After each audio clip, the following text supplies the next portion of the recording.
అండి. ఈరోజు మా ఇంట్లో చిక్కుడుగాయ టమోటా కూర చేశాను. చాలా సింపుల్‌గా. మీరు కూడా ఒక లుక్కేసుకోండి. ముందుగా ఆనియన్స్‌ని చిన్న చిన్న ముక్కలుగా కట్ చేసుకోండి. 2 మీడియం సైజ్ టమోటాలు, ఒక 2 పచ్చిమిర్చి కట్ చేసుకున్నాను. స్టవ్ వెలిగించుకొని గిన్నె పెట్టుకొని కొద్దిగా ఆయిల్ వేసుకోవాలి. అందులో తాలింపు గింజలు, 2 ఎండుమిర్చి, కరివేపాకు ఒక రెమ్మ వేసుకోవాలి. కలబెట్టుకోవాలి. తాలింపు వేగినాక ఆనియన్స్ వేసుకోవాలి. ఆనియన్స్ కొద్దిగా వేగాక టమోటాలను వేసుకున్నాను. బాగా కలబెట్టుకోవాలి.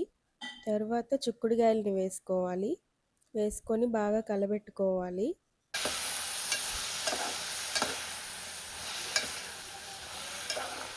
కొంచెం వేగినాక అందులో పసుపు, రుచికి సరిపడా ఉప్పు వేసుకొని కలబెట్టుకోవాలి.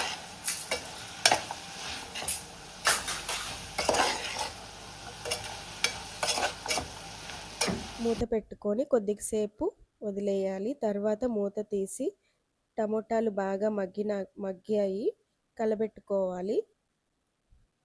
అందులో కొంచెం వాటర్ యాడ్ చేసుకున్నాను. మూత తీసుకొని కొద్దిగా కారము, కొద్దిగా ధనియాల పొడి వేసుకొని కలబెట్టుకున్నాను.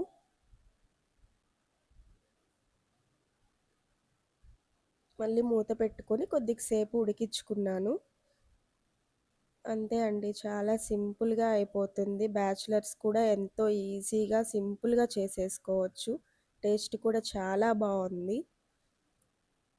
చేసి ఈరోజు మా వారికి ఇలా వడ్డించి